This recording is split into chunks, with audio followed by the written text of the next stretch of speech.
So Excalibur's come over to check out what's going on. Hey, Exie! Hi! Anyways, welcome to Thursday on the Pagan Perspective. This is Yucca substituting for you. And this week I'm going to assume that you have already heard the questions. If not, I'm going to post them below in the description box, excuse me. And go ahead and get started. So our first question is about silence and meditation. Is that required? And I would say it depends on what kind of meditation you're doing. If you're doing something like TM, transcendental meditation, then most definitely silence is going to be important. If you're doing some other form, like a walking meditation or something like that, it's not going to be as essential. However, if you do have an aversion to silence, I would think that there's probably some sort of deeper issue going on that you might want to really start examining and looking into. So the same person asks a second question, basically that they do more rituals than they do spells, and is that a bad thing? Is that wrong?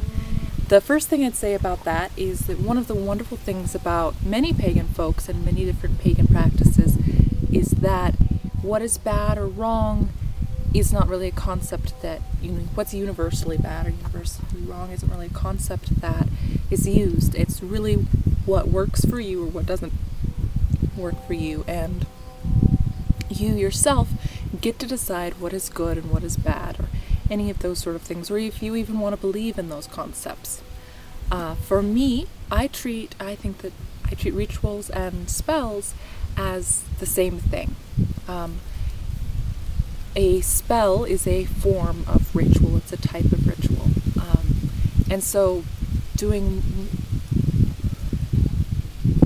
if you were to make it a distinction, I don't see why you'd have a problem, why there would be a problem. But what you can do is really look at what works for you personally, what serves you, and work from there, and not worry too much about, is it what you're supposed to be doing, is it not what you're supposed to be doing, does it work for you? Our next question, so I've got the phone down here that I'm reading these questions from, that's why I'm looking down, are commanding oils ethical to use, or do they go against another person's free will? Now, first off, I hadn't heard of commanding oils before.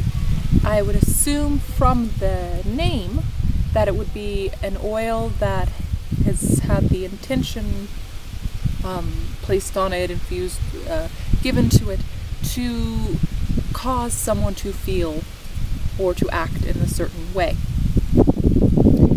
The next part of that is they ask if it is ethical to use. Now, there is a distinction between what is ethical and what is moral.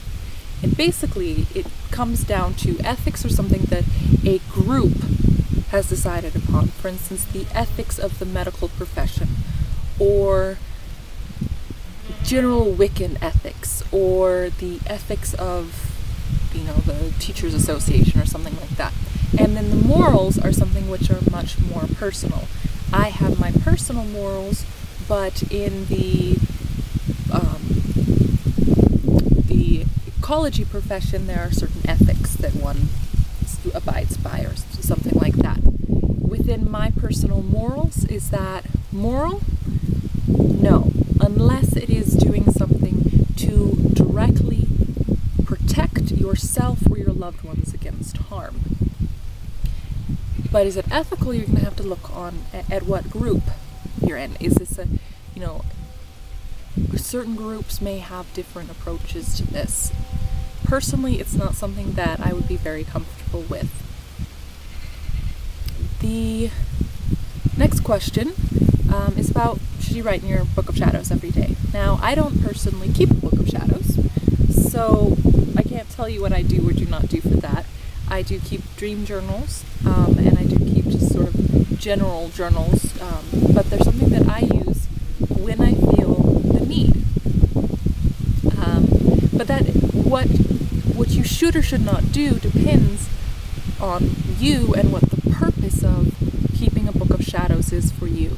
What are you trying to get out of it?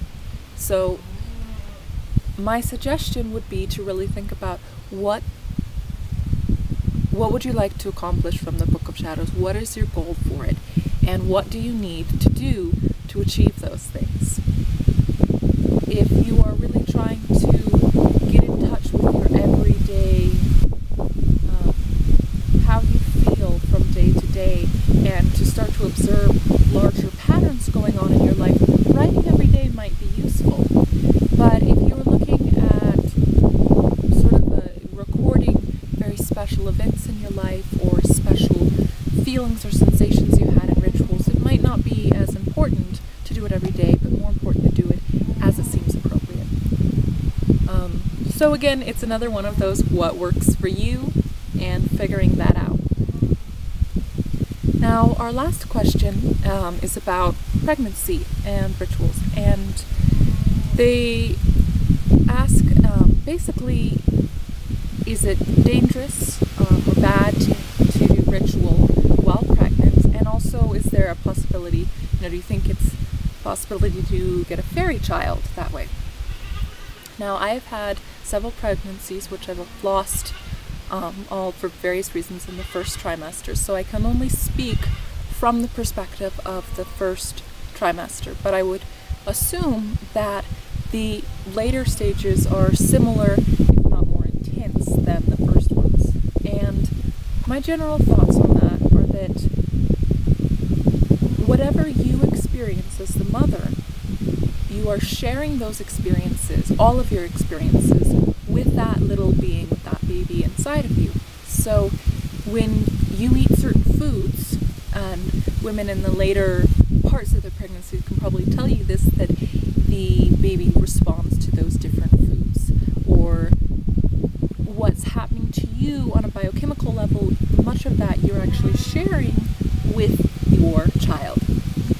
So what you experience in a ritual, I would think probably is experienced as well by your child. So you just want to keep in mind what you are doing in that ritual. Is it going to be something that's intense and very strong, very powerful? You might want to think if that's going to be a little bit overwhelming for a being which is so much more fragile than us. But I mean, it's going to be, on a case-by-case basis. For me, I never participated in any large, intense rituals, but my day-to-day rituals, I most definitely participated in. I most definitely did those. That didn't change, and I shared and experienced everything that I had to experience in my life with those beings that were part of me for that time period.